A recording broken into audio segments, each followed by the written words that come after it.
ആദിയിൽ വചനമുണ്ടായിരുന്നു, വചനം ദൈവത്തോടു കൂടിയായിരുന്നു, വചനം ദൈവമായിരുന്നു. അവൻ ആദിയിൽ ദൈവത്തോടു കൂടിയായിരുന്നു. സമസ്തവും അവനിലൂടെ ഉണ്ടായി, ഒന്നും അവനെ കൂടാതെ ഉണ്ടായിട്ടില്ല. അവനിൽ ജീവനുണ്ടായിരുന്നു, ആ ജീവൻ മനുഷ്യരുടെ വെളിച്ചമായിരുന്നു. ആ വെളിച്ചം ഇരുളിൽ പ്രകാശിക്കുന്നു, അതിനെ കീഴടക്കുവാൻ ഇരുളിന് കഴിഞ്ഞില്ല. തൻ്റെ പ്രബോധനങ്ങളാൽ നമ്മെ ജ്ഞാനികളാക്കുന്ന സകലത്തിൻ്റെയും നാഥനായ ദൈവം വാഴ്ത്തപ്പെട്ടവനാകട്ടെ. ഞങ്ങളുടെ കർത്താവായ ദൈവമേ, അങ്ങയുടെ ജീവദായകവും ദൈവീകവുമായ തിരുവചനങ്ങളുടെ മധുരസ്വരം ശ്രവിക്കുന്നതിനും ഗ്രഹിക്കുന്നതിനും ഞങ്ങളുടെ ബുദ്ധിയെ പ്രകാശിപ്പിക്കണമേ. അങ്ങയുടെ വിശുദ്ധമായ പ്രബോധനത്താൽ ഞങ്ങളെ ജ്ഞാനികളാക്കണമേ. ഞങ്ങളുടെ ഇരുളടഞ്ഞ ജീവിതത്തെ അങ്ങയുടെ വചന വെളിച്ചത്താൽ പ്രകാശിപ്പിക്കണമേ. അങ്ങയുടെ വചനങ്ങളാൽ ഞങ്ങളുടെ മനസ്സിനെ ജ്വലിപ്പിക്കണമേ. ആമേൻ. ഇന്ന് 29-ാം ദിവസം. മോശ ഈജിപ്തിലേക്ക് മടങ്ങുന്നു. ഇന്നേ ദിവസം നമ്മൾ പുറപ്പാടിൻ്റെ പുസ്തകം 4-5 അധ്യായങ്ങൾ, ലേവ്യരുടെ പുസ്തകം 4-ാം അധ്യായം, 46-ാം സങ്കീർത്തനം എന്നിവ വായിക്കുന്നു. മോശയും കർത്താവുമായുള്ള സംഭാഷണം തുടരുകയാണ്. മോശയുടെ സംശയങ്ങൾക്ക് കർത്താവ് ആധികാരികമായി മറുപടി പറയുന്നതോടൊപ്പം സഹോദരൻ അഹ്റോനെയും മോശയ്ക്ക് സഹായമായി നിയമിക്കുന്നു. കർത്താവിൻ്റെ അരുളപ്പാടനുസരിച്ച് മോശ ഈജിപ്തിലേക്ക് മടങ്ങി അഹ്റോനോടൊപ്പം ഇസ്രായേലിലെ ശ്രേഷ്ഠന്മാരെ കാണുന്നു. കർത്താവ് മോശയോട് പറഞ്ഞ വചനങ്ങൾ പ്രഖ്യാപിക്കുകയും അടയാളങ്ങൾ കാണിക്കുകയും ചെയ്തപ്പോൾ ജനം വിശ്വസിക്കുന്നു. പുറപ്പാടിൻ്റെ പുസ്തകം 4-ാം അധ്യായം. ആധികാരികതയ്ക്ക് അടയാളങ്ങൾ. മോശ പറഞ്ഞു, പക്ഷേ അവർ എന്നെ വിശ്വസിക്കുന്നില്ലെങ്കിലും എൻ്റെ വാക്കുകൾ കേൾക്കുന്നില്ലെങ്കിലും കർത്താവ് നിനക്ക് പ്രത്യക്ഷപ്പെട്ടില്ല എന്ന് തീർച്ചയായും അവർ പറയും. കർത്താവ് അവനോട് ചോദിച്ചു, അതെന്താണ് നിൻ്റെ കയ്യിൽ? അവൻ പറഞ്ഞു, ഒരു വടി. അവിടുന്ന് കൽപ്പിച്ചു, അത് നിലത്തേക്കെറിയുക. അവനത് നിലത്തേക്കെറിഞ്ഞപ്പോൾ അതൊരു സർപ്പമായി തീർന്നു. മോശ അതിൻ്റെ മുമ്പിൽ നിന്ന് ഒഴിഞ്ഞു മാറി. കർത്താവ് മോശയോട് അരുൾ ചെയ്തു, കൈനീട്ടി അതിൻ്റെ വാലിൽ പിടിക്കുക. അവൻ കൈനീട്ടി അതിനെ പിടിച്ചപ്പോൾ അത് അവൻ്റെ ഉള്ളം കൈയിൽ ഒരു വടിയായി തീർന്നു. കർത്താവ് അവരുടെ പിതാക്കന്മാരുടെ ദൈവം, അബ്രാഹത്തിൻ്റെ ദൈവവും ഇസ്ഹാക്കിൻ്റെ ദൈവവും യാക്കോബിൻ്റെ ദൈവവുമായവൻ നിനക്ക് പ്രത്യക്ഷപ്പെട്ടുവെന്ന് അവർ വിശ്വസിക്കാൻ വേണ്ടിയാണിത്. കർത്താവ് അവനോട് വീണ്ടും അരുൾ ചെയ്തു, നിൻ്റെ കൈ നിൻ്റെ വക്ഷസിൽ കൊണ്ടുവരിക. അവൻ കൈ തൻ്റെ വക്ഷസിൽ കൊണ്ടുവന്നു. അവനത് പുറത്തെടുത്തപ്പോൾ ഇതാ അവൻ്റെ കൈ കുഷ്ഠം ബാധിച്ച് മഞ്ഞുപോലെയായി. അവിടുന്ന് കൽപ്പിച്ചു, കൈ നിൻ്റെ വക്ഷസിൽ തിരികെ വയ്ക്കുക. അവൻ കൈ തൻ്റെ വക്ഷസിൽ തിരികെ വെച്ചു. വക്ഷസിൽ നിന്ന് പുറത്തെടുത്തപ്പോൾ അത് തൻ്റെ ശരീരം പോലെ പൂർവസ്ഥിതിയിലായി. അവർ നിന്നെ വിശ്വസിക്കാതിരിക്കുകയും ആദ്യത്തെ അടയാളത്തിൻ്റെ സ്വരം ശ്രവിക്കാതിരിക്കുകയും ചെയ്താൽ രണ്ടാമത്തെ അടയാളത്തിൻ്റെ സ്വരം വിശ്വസിച്ചേക്കും. ഈ 2 അടയാളങ്ങളും അവർ വിശ്വസിക്കാതിരിക്കുകയും നിന്റെ സ്വരം ശ്രവിക്കാതിരിക്കുകയും ചെയ്യുന്ന പക്ഷം നീ നൈൽ ജലത്തിൽ നിന്ന് അല്പമെടുത്ത് കരയിൽ ഒഴിക്കണം. നദിയിൽ നിന്ന് നീ എടുക്കുന്ന ജലം കരയിൽ രക്തമായി മാറും. അപ്പോൾ മോശ കർത്താവിനോട് പറഞ്ഞു, എൻ്റെ നാഥ, അങ്ങയുടെ ദാസനോട് അങ്ങ് സംസാരിച്ചതു മുതലോ അതിനു മുമ്പോ ഞാൻ വാക്ചാതുര്യമുള്ളവനായിരുന്നില്ല. എന്തെന്നാൽ ഭാരിച്ച വായും കനത്ത നാവും ഉള്ളവനാണ് ഞാൻ. കർത്താവ് അവനോട് ചോദിച്ചു, ആരാണ് മനുഷ്യന് അധരം നൽകിയത്? അവനെ മൂകനോ ബധിരനോ കാഴ്ചയുള്ളവനോ അന്ധനോ ആക്കുന്നത് ആരാണ്? കർത്താവായ ഞാനല്ലേ? അപ്പോൾ ആകയാൽ നീ പോകുക, നിൻ്റെ അധരത്തോടൊപ്പം ഞാനുണ്ടായിരിക്കും. നീ പറയേണ്ടത് ഞാൻ നിന്നെ പഠിപ്പിക്കും. എന്നാൽ അവൻ പറഞ്ഞു, എൻ്റെ നാഥ, ദയവായി മറ്റൊരുവൻ്റെ കൈവശം അങ്ങ് അയക്കേണ്ടത് അയച്ചാലും. അഹ്റോൻ്റെ നിയമനം. കർത്താവിൻ്റെ കോപം മോശയ്ക്കെതിരെ ജ്വലിച്ചു. അവിടുന്ന് അരുൾ ചെയ്തു, അഹ്റോൻ നിൻ്റെ സഹോദരനായ ലേവ്യനല്ലേ? അവൻ വൈഭവത്തോടെ സംസാരിക്കുമെന്ന് എനിക്കറിയാം. കൂടാതെ ഇതാ, അവൻ നിന്നെ എതിരേൽക്കാൻ പുറപ്പെട്ടിരിക്കുന്നു. നിന്നെ കാണുമ്പോൾ അവൻ ഹൃദയപൂർവ്വം സന്തോഷിക്കും. നീ അവനോട് സംസാരിക്കണം, അവൻ്റെ വായിൽ വചനങ്ങൾ വെച്ചു കൊടുക്കണം. ഞാൻ നിൻ്റെ അധരത്തോടും അവൻ്റെ അധരത്തോടും കൂടെ ഉണ്ടായിരിക്കും. നിങ്ങൾ ചെയ്യേണ്ടത് നിങ്ങളെ ഞാൻ പഠിപ്പിക്കുകയും ചെയ്യും. അവനായിരിക്കും നിനക്ക് വേണ്ടി ജനത്തോട് സംസാരിക്കുന്നത്. അവൻ നിനക്ക് അധരമായിരിക്കും, നീയാകട്ടെ അവന് ദൈവമായിരിക്കും. ഈ വടി നിൻ്റെ കയ്യിലെടുത്തുകൊള്ളുക, അതുകൊണ്ട് നീ അടയാളങ്ങൾ പ്രവർത്തിക്കും. മോശ തിരികെ ഈജിപ്തിലേക്ക്. മോശ നടന്ന് തൻ്റെ അമ്മായിയപ്പനായ ജത്രോയുടെ പക്കൽ തിരിച്ചെത്തി. അവനോട് പറഞ്ഞു, ഞാൻ പോയി ഈജിപ്തിലുള്ള എൻ്റെ സഹോദരർ ഇനിയും ജീവനോടെ ഉണ്ടോ എന്ന് കാണുന്നതിന് അവരുടെ അടുത്തേക്ക് മടങ്ങട്ടെ. ജത്രോ മോശയോട് പറഞ്ഞു, നീ സമാധാനത്തോടെ പോവുക. മിദിയാനിൽ വെച്ച് കർത്താവ് മോശയോട് പറഞ്ഞു, നീ ഈജിപ്തിലേക്ക് മടങ്ങിപ്പോവുക, എന്തെന്നാൽ നിന്റെ ജീവൻ തേടിയിരുന്ന ആളുകളെല്ലാം മരിച്ചു കഴിഞ്ഞു. മോശ തൻ്റെ ഭാര്യയെയും പുത്രന്മാരെയും കൊണ്ടുവന്ന് അവരെ കഴുതപ്പുറത്ത് കയറ്റി ഈജിപ്ത് നാട്ടിലേക്ക് മടങ്ങി. മോശ തൻ്റെ കയ്യിൽ ദൈവത്തിൻ്റെ വടി എടുത്തിരുന്നു. കർത്താവ് മോശയോട് പറഞ്ഞു, ഞാൻ നിൻ്റെ കയ്യിൽ ഭരമേൽപ്പിച്ച എല്ലാ അത്ഭുതങ്ങളും ഈജിപ്തിലേക്ക് മടങ്ങാനുള്ള നിൻ്റെ യാത്രയിൽ നീ പരിചിന്തിക്കുക. ഫറവോയുടെ മുമ്പിൽ നീ അവ പ്രവർത്തിക്കണം. എന്നാൽ ഞാൻ അവൻ്റെ ഹൃദയം കഠിനമാക്കും, അവൻ ജനത്തെ വിട്ടയക്കുകയില്ല.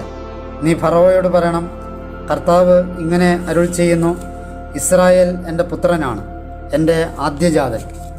ഞാൻ നിന്നോട് ആജ്ഞാപിക്കുന്നു, എന്നെ ശുശ്രൂഷിക്കാനായി എൻ്റെ പുത്രനെ വിട്ടയക്കുക. അവനെ വിട്ടയക്കാൻ നീ വിസമ്മതിക്കുന്ന പക്ഷം ഇതാ നിൻ്റെ പുത്രനെ, നിൻ്റെ ആദ്യജാതനെ ഞാൻ വധിക്കും. വഴിയിൽ വെച്ച് സത്രത്തിലായിരിക്കുമ്പോൾ മോശയെ കർത്താവ് നേരിട്ടു. അവിടുന്ന് അവനെ വധിക്കാനൊരുങ്ങി. ഉടനെ സിപ്പോറ ഒരു കൽച്ചീളെടുത്ത് തൻ്റെ പുത്രൻ്റെ അഗ്രചർമ്മം ഛേദിച്ചു. നീ എനിക്ക് രക്തമണവാളനാണ് എന്ന് പറഞ്ഞുകൊണ്ട് അവൾ മോശയുടെ കാലുകളിൽ സ്പർശിച്ചു. അപ്പോൾ അവിടുന്ന് അവനിൽ നിന്ന് പിന്മാറി. അവൾ അപ്പോൾ പറഞ്ഞു, പരിച്ഛേദനത്താലുള്ള രക്തമണവാളൻ. കർത്താവ് അഹ്റോനോട് പറഞ്ഞു, നീ മോശയെ എതിരേൽക്കാൻ മരുഭൂമിയിലേക്ക് ചെല്ലുക. അയാൾ പോയി ദൈവത്തിൻ്റെ മലയിൽ വെച്ച് അവനെ കണ്ടുമുട്ടി, അവനെ ചുംബിച്ചു. മോശ അഹ്റോനോട് തന്നെ അയച്ച കർത്താവിൻ്റെ എല്ലാ വചനങ്ങളും അവിടുന്ന് തന്നോട് കൽപ്പിച്ച എല്ലാ അടയാളങ്ങളും വിവരിച്ചു. അനന്തരം മോശയും അഹ്റോനും ചെന്ന് ഇസ്രായേലിലെ ശ്രേഷ്ഠന്മാരെയെല്ലാം ഒരുമിച്ച് കൂട്ടി. കർത്താവ് മോശയോട് പറഞ്ഞ വചനങ്ങളെല്ലാം അഹ്റോൻ പ്രഖ്യാപിക്കുകയും ജനത്തിൻ്റെ കൺമുമ്പിൽ അടയാളങ്ങൾ പ്രവർത്തിക്കുകയും ചെയ്തു. ജനം വിശ്വസിച്ചു. കർത്താവ് ഇസ്രായേലിനെ സന്ദർശിച്ചിരിക്കുന്നുവെന്നും അവരുടെ കഷ്ടതകൾ കണ്ടിരിക്കുന്നുവെന്നും കേട്ടപ്പോൾ അവർ കുമ്പിട്ട് ആരാധിച്ചു. പുറപ്പാടിൻ്റെ പുസ്തകം 5-ാം അധ്യായം. ഫറവോയുടെ പ്രതികരണം.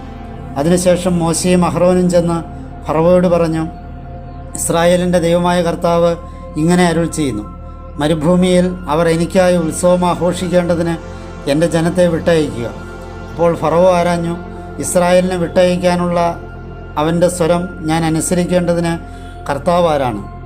ഞാൻ കർത്താവിനെ അറിയുന്നില്ല, ഇസ്രായേലിനെ വിട്ടയക്കുകയുമില്ല. അപ്പോൾ അവർ പറഞ്ഞു, ഹെബ്രായരുടെ ദൈവം ഞങ്ങൾക്ക് സ്വയം വെളിപ്പെടുത്തിയിരിക്കുന്നു. ആകയാൽ വസന്ത കൊണ്ടോ വാൾ കൊണ്ടോ അവിടുന്ന് ഞങ്ങളെ നേരിടാതിരിക്കേണ്ടതിന് ഞങ്ങളുടെ ദൈവമായ കർത്താവിന് ബലിയർപ്പിക്കുവാൻ മരുഭൂമിയിൽ ഞങ്ങൾ 3 ദിവസത്തെ യാത്ര പോകട്ടെ. അപ്പോൾ ഈജിപ്ത് രാജാവ് അവരോട് ചോദിച്ചു, മോശെ, അഹ്റോനെ, നിങ്ങൾ ജനത്തെ അവരുടെ ജോലിയിൽ നിന്നും പിന്തിരിപ്പിക്കുന്നതെന്തിന്? നിങ്ങൾ നിങ്ങളുടെ ജോലികൾക്കായി പോകുവിൻ. തുടർന്ന് ഫറവോ പറഞ്ഞു, നോക്കൂ, ഇപ്പോൾ നാട്ടുകാർ ഏറെയുണ്ട്, അവരുടെ ജോലികളിൽ നിന്ന് നിങ്ങളവരെ മുടക്കുന്നു. ഫറവോ അന്ന് തന്നെ ജനത്തിൻ്റെ മേലുദ്യോഗസ്ഥരോടും കണക്കപ്പിള്ളമാരോടും ഇപ്രകാരം കൽപ്പിച്ചു, ഇഷ്ടികകൾ നിർമ്മിക്കുന്നതിനായി ജനത്തിന് വൈക്കോൽ നൽകുന്നത് മുമ്പെന്ന പോലെ തുടരേണ്ട. അവർ തന്നെ പോയി അവർക്ക് വേണ്ട വൈക്കോൽ ശേഖരിക്കട്ടെ. എന്നാൽ മുമ്പ് അവർ ഉണ്ടാക്കിയിരുന്ന അത്രയും ഇഷ്ടികകളുടെ എണ്ണം നിങ്ങൾ അവരുടെ മേൽ അടിച്ചേൽപ്പിക്കണം. അതിന് നിങ്ങൾ ഇളവ് നൽകരുത്. അവർ അലസരാണ്, അതുകൊണ്ടാണ് നിങ്ങൾ പോയി ഞങ്ങളുടെ ദൈവത്തിന് ബലിയർപ്പിക്കട്ടെ എന്ന് പറഞ്ഞ് അവർ മുറവിളി കൂട്ടുന്നത്. ആ ആളുകളുടെ മേൽ അധ്വാനം കനക്കുകയും അവർ അതിൽ വ്യാപൃതരാകുകയും ചെയ്യട്ടെ. അങ്ങനെ അവർ വ്യാജവാക്കുകളിൽ ശ്രദ്ധിക്കാതിരിക്കട്ടെ. ജനത്തിൻ്റെ മേലുദ്യോഗസ്ഥരും കണക്കപ്പിള്ളമാരും പുറത്തു കടന്ന് ജനത്തോട് ഇപ്രകാരം പറഞ്ഞു, ഫറവോ ഇങ്ങനെ കൽപ്പിക്കുന്നു, നിങ്ങൾക്ക് ഞാൻ വൈക്കോൽ തരികയില്ല. നിങ്ങൾ തന്നെ പോയി കണ്ടെത്താവുന്നിടത്ത് നിന്നെല്ലാം നിങ്ങൾക്ക് വേണ്ടി വൈക്കോൽ ശേഖരിക്കുവിൻ. എന്നാൽ നിങ്ങളുടെ അധ്വാനത്തിൽ ഒട്ടും കുറവ് വരാൻ പാടില്ല. ജനം വൈക്കോലിനുള്ള തണ്ട് ശേഖരിക്കുന്നതിന് ഈജിപ്ത് നാട്ടിലെങ്ങും അലഞ്ഞു. മേൽനോട്ടക്കാരാകട്ടെ ഇപ്രകാരം നിർബന്ധിച്ചു, വൈക്കോൽ ഉണ്ടായിരുന്നപ്പോഴത്തെ പോലെ നിങ്ങളുടെ അന്നുള്ള ജോലി വിഹിതം പൂർത്തിയാക്കുകയും. അവരുടെ മേൽ ഫറവോയുടെ ഉദ്യോഗസ്ഥന്മാർ നിയമിച്ചിരുന്ന ഇസ്രായേലിലെ കണക്കപ്പിള്ളമാർ പ്രഹരിക്കപ്പെട്ടു. ഇഷ്ടിക നിർമ്മിക്കാനുള്ള നിങ്ങളുടെ കടമ മുമ്പെന്ന പോലെ ഇന്നലെയും ഇന്നും നിങ്ങൾ എന്തുകൊണ്ട് നിറവേറ്റിയില്ല? അവർ ചോദിച്ചു. ഇസ്രായേലിലെ കണക്കപ്പിള്ളമാർ ചെന്ന് ഫറവോയുടെ പക്കൽ നിലവിളിച്ചു പറഞ്ഞു, അങ്ങയുടെ ദാസന്മാരോട് എന്താണ് ഇപ്രകാരം പെരുമാറുന്നത്? അങ്ങയുടെ ദാസന്മാർക്ക് വൈക്കോൽ ലഭ്യമാക്കുന്നില്ല, എങ്കിലും ഇഷ്ടികൾ ഉണ്ടാക്കുവിൻ എന്ന് അവർ ഞങ്ങളോട് കൽപ്പിക്കുന്നു. ഇതാ അങ്ങയുടെ ദാസന്മാർ പ്രഹരിക്കപ്പെട്ടിരിക്കുന്നു. അപ്പോഴും കുറ്റം അങ്ങയുടെ ജനത്തിൻ്റേതാണ്. അവൻ പറഞ്ഞു, നിങ്ങൾ അലസന്മാർ. അതുകൊണ്ടാണ് ഞങ്ങൾ പോകട്ടെ, ഞങ്ങൾ കർത്താവിന് ബലിയർപ്പിക്കട്ടെ എന്ന് നിങ്ങൾ പുലമ്പിക്കൊണ്ടിരിക്കുന്നത്. ഇപ്പോൾ നിങ്ങൾ പോയി ജോലി ചെയ്യുവിൻ. വൈക്കോൽ നിങ്ങൾക്ക് ലഭ്യമാക്കുകയില്ല, എന്നാൽ ഇഷ്ടികകളുടെ നിശ്ചിത എണ്ണം നിങ്ങൾ നൽകിയിരിക്കണം. നിങ്ങളുടെ ഇഷ്ടികളിൽ നിന്ന് അന്നുള്ള വിഹിതം നിങ്ങൾ കുറയ്ക്കരുത് എന്ന പ്രസ്താവന മൂലം തങ്ങൾ അപകടത്തിലാണെന്ന് ഇസ്രായേലിലെ കണക്കപ്പിള്ളമാർ കണ്ടു. ഫറവോയുടെ അടുക്കൽ നിന്ന് പുറത്തേക്ക് വന്നപ്പോൾ തങ്ങളെ കാത്തു നിൽക്കുന്ന മോശയെയും അഹ്റോനെയും അവർ കണ്ടുമുട്ടി. അവർ അവരോട് പറഞ്ഞു, കർത്താവ് നിങ്ങളെ നിരീക്ഷിക്കുകയും വിധിക്കുകയും ചെയ്യട്ടെ. എന്തെന്നാൽ ഞങ്ങളെ വധിക്കാൻ അവരുടെ കയ്യിൽ വാൾ നൽകത്തക്ക വിധം ഫറവോയുടെ ദൃഷ്ടികളിലും അവൻ്റെ സേവകരുടെ ദൃഷ്ടികളിലും ഞങ്ങളെ നിങ്ങൾ അവജ്ഞാപാത്രങ്ങളാക്കി. അപ്പോൾ മോശ കർത്താവിങ്കിലേക്ക് തിരിഞ്ഞു പറഞ്ഞു, എൻ്റെ നാഥ, എന്തുകൊണ്ടാണ് ഈ ജനത്തിന് അങ്ങ് തിന്മ വരുത്തുന്നത്? എന്തിനാണ് അങ്ങ് എന്നെ ഇങ്ങോട്ട് അയച്ചത്? ഞാൻ അങ്ങയുടെ നാമത്തിൽ ഫറവോട് സംസാരിക്കാൻ വന്നതും മുതൽ അവൻ ഈ ജനത്തിന് തിന്മ വരുത്തുന്നു. അങ്ങയുടെ ജനത്തെ അങ്ങ് മോചിപ്പിക്കുന്നതേയില്ല. ലേവ്യരുടെ പുസ്തകം 4-ാം അധ്യായം. പാപമുക്തിയാഗം. കർത്താവ് മോശയോട് ഇപ്രകാരം വചിച്ചു, ഇസ്രായേലരോട് ഇപ്രകാരം പ്രഖ്യാപിക്കുക, വിലക്കപ്പെട്ടവയെക്കുറിച്ചുള്ള ഏതെങ്കിലും കർത്തൃകൽപ്പനകളിൽ നിന്നകന്ന് ഒരു വ്യക്തി അബദ്ധവശാൽ പാപം ചെയ്ത് അവയൊന്നിൽ വ്യാപരിക്കുന്നു എന്നിരിക്കട്ടെ. അഭിഷിക്ത പുരോഹിതനാണ് ജനത്തിൻ്റെ അപരാധത്തിനിടയാകും വിധം പാപം ചെയ്യുന്നതെങ്കിൽ താൻ ചെയ്ത പാപത്തെ പ്രതി അവൻ തികവുറ്റ ഒരു മൂരിക്കിടാവിനെ പാപമുക്തിയാഗമായി അർപ്പിക്കണം. അവൻ മൂരിയെ സമാഗമ കൂടാരത്തിൻ്റെ വാതിൽക്കൽ കർത്തൃസന്നിധിയിൽ കൊണ്ടുവരണം. മൂരിയുടെ തലയിൽ തൻ്റെ കൈവച്ചിട്ട് കർത്തൃസന്നിധിയിൽ മൂരിയെ അറക്കണം. അഭിഷിക്ത പുരോഹിതൻ മൂരിയുടെ രക്തത്തിൽ നിന്നെടുത്ത് സമാഗമ കൂടാരത്തിലേക്ക് അത് കൊണ്ടുചെല്ലണം. പുരോഹിതൻ തൻ്റെ വിരൽ രക്തത്തിൽ മുക്കി കർത്തൃസന്നിധിയിൽ വിശുദ്ധ സ്ഥലത്തിൻ്റെ തിരശീല മുഖത്ത് 7 പ്രാവശ്യം കുറച്ച് രക്തം തൂകണം. തുടർന്ന് പുരോഹിതൻ സമാഗമ കൂടാരത്തിലുള്ള കർത്തൃസന്നിധിയിലെ പരിമള ബലിപീഠത്തിൻ്റെ കൊമ്പുകളിന്മേൽ കുറച്ച് രക്തം പുരട്ടണം. അനന്തരം സമാഗമ കൂടാരവാതിൽക്കലുള്ള ഹോമബലിപീഠത്തിൻ്റെ ചുവട്ടിൽ മൂരിയുടെ രക്തം മുഴുവൻ ഒഴിക്കണം. പാപമുക്തിയാഗത്തിനുള്ള മൂരിയുടെ മേധസ് മുഴുവൻ അതിൽ നിന്ന് മാറ്റണം. കുടൽ പൊതിഞ്ഞുള്ള മേധസ്സും കുടലിന് മേലുള്ള മേധസ് മുഴുവനും, 2 വൃക്കകളും അവയ്ക്കുമേൽ അരക്കെട്ടിനോടനുബന്ധിച്ചുള്ള മേധസ്സും വൃക്കകൾക്കുമേൽ കരളിനോടനുബന്ധിച്ചുള്ള കൊഴുപ്പുവാളിയും അവൻ വേർതിരിക്കണം. സമാധാന ബലിക്കുള്ള കാളയിൽ നിന്ന് മാറ്റപ്പെട്ടതിനെ എന്ന പോലെ അവ ഹോമബലിപീഠത്തിന്മേൽ പുരോഹിതൻ ധൂപാർപ്പണമാക്കണം. എന്നാൽ മൂരിയുടെ തോലും അതിൻ്റെ തലയിലെ കാൽവെണ്ണയിലെയും മാംസം മുഴുവനും ആന്തരാവയവവും ചാണകവും മൂരിയെ അപ്പാടെ പാളയത്തിന് വെളിയിൽ നെയ്ച്ചാരമിടുന്ന ശുദ്ധിയുള്ള സ്ഥലത്ത് കൊണ്ടുചെന്ന് വിറകിന്മേൽ തീയിൽ ദഹിപ്പിക്കണം. നെയ്ച്ചാരം തള്ളുന്ന സ്ഥലത്ത് തന്നെ അത് ദഹിപ്പിക്കപ്പെടണം. ഇസ്രായേൽ സമൂഹം മുഴുവനും അബദ്ധം കാട്ടുകയും അക്കാര്യം സംഘത്തിൻ്റെ ദൃഷ്ടികളിൽ നിന്ന് ഗുപ്തമായിരിക്കുകയും ചെയ്യുന്നുവെന്നിരിക്കട്ടെ. അതായത് ചെയ്യപ്പെടാത്തവയെക്കുറിച്ചുള്ള സകല കർത്തൃകൽപ്പനകളിൽ നിന്ന് ഒന്ന് ലംഘിച്ച് അവർ കുറ്റക്കാരാകുന്നുവെങ്കിൽ അതിനെതിരെ അവർ ചെയ്ത പാപം തിരിച്ചറിയുമ്പോൾ സംഘം ഒരു മൂരിക്കിടാവിനെ പാപമുക്തിയാഗമായി കാഴ്ചവെക്കണം. അതിനെ അവർ സമാഗമ കൂടാരത്തിന് മുമ്പിൽ കൊണ്ടുവരണം. കർത്തൃസന്നിധിയിൽ വെച്ച് സമൂഹ ശ്രേഷ്ഠന്മാർ മൂരിയുടെ തലയിൽ കൈകൾ വയ്ക്കണം. കർത്തൃസന്നിധിയിൽ അവൻ മൂരിയെ അറക്കണം. അഭിഷിക്ത പുരോഹിതൻ മൂരിയുടെ കുറച്ച് രക്തം സമാഗമ കൂടാരത്തിലേക്ക് കൊണ്ടുവരണം. പുരോഹിതൻ തൻ്റെ വിരൽ മുക്കി കർത്തൃസന്നിധിയിൽ തിരശീല മുഖത്ത് രക്തത്തിൽ നിന്ന് 7 തവണ തൂകണം. അവൻ സമാഗമ കൂടാരത്തിലുള്ള കർത്തൃസന്നിധിയിലെ ബലിപീഠത്തിൻ്റെ കൊമ്പുകളിന്മേൽ കുറച്ച് രക്തം പുരട്ടണം. സമാഗമ കൂടാരവാതിൽക്കലുള്ള ഹോമബലിപീഠത്തിൻ്റെ ചുവട്ടിൽ രക്തം മുഴുവനും ഒഴിക്കണം. അതിൻ്റെ മേധസ് മുഴുവനും അതിൽ നിന്ന് മാറ്റി ബലിപീഠത്തിൽ അവൻ ധൂമിക്കണം. പാപമുക്തിയാഗത്തിനുള്ള മൂരിയോട് ചെയ്തതുപോലെ ഈ മൂരിയോടും അവൻ ചെയ്യണം. അങ്ങനെ തന്നെ അതിനോട് ചെയ്യണം. പുരോഹിതൻ അവരെ പ്രതി പരിഹാരം ചെയ്യുമ്പോൾ അവരോട് ക്ഷമിക്കപ്പെടും. അനന്തരം ആദ്യത്തെ മൂരിയെ ദഹിപ്പിച്ചതുപോലെ ഈ മൂരിയെയും പാളയത്തിന് വെളിയിൽ കൊണ്ടുപോയി ദഹിപ്പിക്കണം. ഇതാണ് സംഘത്തിൻ്റെ പാപമുക്തിയാഗം. അധികാരിയായവൻ പാപം ചെയ്യുന്നുവെന്നിരിക്കട്ടെ, അതായത് ചെയ്യപ്പെടാത്തവയെക്കുറിച്ചുള്ള ദൈവമായ കർത്താവിൻ്റെ കൽപ്പന സകല കൽപ്പനകളിൽ നിന്ന് ഒന്ന് അബദ്ധവശാൽ ലംഘിച്ച് അവൻ കുറ്റക്കാരനാകുന്നു. അഥവാ താൻ പാപം ചെയ്തത് എന്തിലെന്ന് അവന് ബോധ്യപ്പെടുന്നു.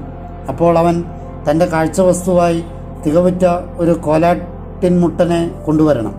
അവൻ മുട്ടനാടിൻ്റെ തലയിൽ തൻ്റെ കൈവയ്ക്കുകയും കർത്തൃസന്നിധിയിൽ ഹോമയാഗം മൃഗത്തെ അറക്കുന്ന സ്ഥലത്ത് വെച്ച് അതിനെ അറക്കുകയും വേണം. ഇത് പാപമുക്തിയാഗമാണ്. പുരോഹിതൻ തൻ്റെ വിരൽ കൊണ്ട് പാപമുക്തിക്കുള്ള യാഗമൃഗത്തിൻ്റെ കുറച്ച് രക്തമെടുത്ത് ഹോമബലിപീഠത്തിൻ്റെ കൊമ്പുകളിൽ പുരട്ടണം. രക്തം ഹോമബലിപീഠത്തിൻ്റെ ചുവട്ടിലൊഴിക്കണം. അതിൻ്റെ മേധസ് മുഴുവൻ സമാധാന ബലിക്കുള്ള മൃഗത്തിൻ്റെ മേധസ് പോലെ ബലിപീഠത്തിൽ ധൂമിക്കണം. അങ്ങനെ പുരോഹിതൻ അവനെ പ്രതി അവൻ്റെ പാപത്തിന് പരിഹാരം ചെയ്യണം. അപ്പോൾ അവനോട് ക്ഷമിക്കപ്പെടും. ചെയ്യപ്പെടരുതാത്തവയെക്കുറിച്ചുള്ള കർത്തൃകൽപ്പനകളിൽ നിന്ന് ഒന്ന് ലംഘിച്ചതിലൂടെ സാധാരണക്കാരനായ ഒരു വ്യക്തി അബദ്ധവശാൽ പാപം ചെയ്ത് കുറ്റക്കാരനായി എന്നിരിക്കട്ടെ, അഥവാ താൻ ചെയ്ത പാപം അവന് ബോധ്യപ്പെടുന്നു. അപ്പോൾ താൻ ചെയ്ത പാപത്തെ പ്രതി അവൻ തികവുറ്റ ഒരു കോലാട്ടിൻ പെൺകുഞ്ഞിനെ തൻ്റെ കാണിക്കയായി കൊണ്ടുവരണം. അവൻ പാപമുക്തിക്കുള്ള യാഗമൃഗത്തിൻ്റെ തലയിൽ കൈവച്ച് ഹോമസമർപ്പണ സ്ഥലത്ത് വെച്ച് പാപമുക്തിക്കുള്ള യാഗമൃഗത്തെ അറക്കണം. പുരോഹിതൻ തൻ്റെ വിരൽ കൊണ്ട് അതിൻ്റെ കുറച്ച് രക്തമെടുത്ത് ഹോമബലിപീഠത്തിൻ്റെ കൊമ്പുകളിൽ പുരട്ടണം. എന്നിട്ട് അതിൻ്റെ രക്തം മുഴുവൻ ബലിപീഠത്തിൻ്റെ ചുവട്ടിലൊഴിക്കണം. സമാധാന ബലിമൃഗത്തിൽ നിന്ന് മേധസ് വേർതിരിക്കപ്പെട്ടതുപോലെ അതിൻ്റെ മുഴുവൻ മേധസ്സും അവൻ വേർതിരിക്കണം. അനന്തരം കർത്താവിന് സുരഭില പരിമളത്തിനായി പുരോഹിതൻ ബലിപീഠത്തിൽ ധൂമിക്കണം. അങ്ങനെ പുരോഹിതൻ അവനെ പ്രതി പരിഹാരം ചെയ്യണം. അപ്പോൾ അവനോട് ക്ഷമിക്കപ്പെടും. പാപമുക്തിയാഗത്തിനുള്ള തൻ്റെ കാണിക്കയായി ഒരു ചെമ്മരിയാടിനെയാണ് അവൻ കൊണ്ടുവരുന്നതെങ്കിൽ തികവുറ്റ പെണ്ണാടിനെയാണ് കൊണ്ടുവരേണ്ടത്. പാപമുക്തിക്കുള്ള യാഗമൃഗത്തിൻ്റെ തലയിൽ അവൻ തൻ്റെ കൈവയ്ക്കണം. ഹോമയാഗമൃഗത്തെ അറക്കുന്ന സ്ഥലത്ത് വെച്ച് പാപമുക്തിയാഗമായി അവൻ അതിനെ അറക്കണം. പുരോഹിതൻ തൻ്റെ വിരൽ കൊണ്ട് പാപമുക്തിക്കുള്ള യാഗമൃഗത്തിൻ്റെ കുറച്ച് രക്തമെടുത്ത് ഹോമബലിപീഠത്തിൻ്റെ കൊമ്പുകളിൽ പുരട്ടണം. എന്നിട്ട് അതിൻ്റെ രക്തം മുഴുവനും ബലിപീഠത്തിൻ്റെ ചുവട്ടിലൊഴിക്കണം. അവൻ തൻ്റെ മേധസ് മുഴുവനും സമാധാന ബലിമൃഗമായ ചെമ്മരിയാടിൽ നിന്ന് മേധസ് വേർതിരിക്കപ്പെട്ടതുപോലെ വേർതിരിക്കണം. ബലിപീഠത്തിൽ കർത്താവിന് അഗ്നിയിലുള്ള അർപ്പണങ്ങൾക്കുമേൽ പുരോഹിതൻ അവ ധൂപിക്കണം. അങ്ങനെ പുരോഹിതൻ താൻ ചെയ്ത പാപങ്ങളെ പ്രതി പരിഹാരം ചെയ്യണം. അപ്പോൾ അവനോട് ക്ഷമിക്കപ്പെടും. 46-ാം സങ്കീർത്തനം. ദൈവം നമ്മോടുകൂടെ. ഗായക നേതാവിന് കോറഹ്യരുടേത് തരുണികളെന്ന മട്ടിൽ ഗീതം. ദൈവമാണ് നമുക്ക് അഭയവും ശക്തിയും, കഷ്ടതകളിൽ സംലഭ്യമായ സഹായം. ആകയാൽ ഭൂമി കുലുങ്ങിയാലും സമുദ്രാന്തരങ്ങളിലെ പർവ്വതങ്ങൾ ഇളകിയാലും നമ്മൾ ഭയപ്പെടുകയില്ല. അതിൻ്റെ ജലം ഇരമ്പിക്കൊള്ളട്ടെ, പതഞ്ഞുകൊള്ളട്ടെ, പർവ്വതങ്ങൾ ഗർവോടെ വിറച്ചുകൊള്ളട്ടെ. ഒരു നദിയുണ്ട്, അതിൻ്റെ ചാലുകൾ ദൈവത്തിൻ്റെ നഗരത്തെ, അത്യുന്നതൻ്റെ വിശുദ്ധ കൂടാരങ്ങളെ സന്തുഷ്ടമാക്കുന്നു. അത് ഇളകാതിരിക്കാൻ ദൈവം അതിൻ്റെ മധ്യയുണ്ട്. പ്രഭാതം ആവിർഭവിക്കാൻ ദൈവം അതിനെ സഹായിക്കും. ജനതകൾ ഇരമ്പുന്നു, രാജ്യങ്ങൾ പ്രകമ്പനം കൊള്ളുന്നു. അവിടുന്ന് ശബ്ദമുയർത്തുമ്പോൾ ഭൂമി ഉരുകിപ്പോകുന്നു. സൈന്യങ്ങളുടെ കർത്താവ് നമ്മോടുകൂടെയുണ്ട്. യാക്കോബിൻ്റെ ദൈവം നമുക്ക് കോട്ടയാണ്. സെലാ ചെല്ലുവിൻ, കർത്താവിൻ്റെ പ്രവൃത്തികൾ ദർശിക്കുവിൻ. അവിടുന്ന് അമ്പരപ്പുളവാക്കുന്നവ ഭൂമിയിൽ പ്രതിഷ്ഠിച്ചിരിക്കുന്നു. അവിടുന്ന് ഭൂമിയുടെ അതിർത്തിയോളം യുദ്ധങ്ങൾ ശമിപ്പിച്ചിരിക്കുന്നു. വില്ല് ഒടിക്കുകയും കുന്തം തകർക്കുകയും ചെയ്യുന്നു. രഥങ്ങൾ അഗ്നിയിൽ ദഹിപ്പിക്കുന്നു. പരാക്രമം നിർത്തുവിൻ, ഞാനാണ് ദൈവമെന്നറിയുവിൻ. ഞാൻ ജനതകൾക്കിടയിൽ ഉന്നതനാണ്, ഞാൻ ഭൂമിയിൽ ഉന്നതനാണ്. സൈന്യങ്ങളുടെ കർത്താവ് നമ്മോട് കൂടിയുണ്ട്. യാക്കോബിൻ്റെ ദൈവം നമുക്ക് കോട്ടയാണ്. സലാം.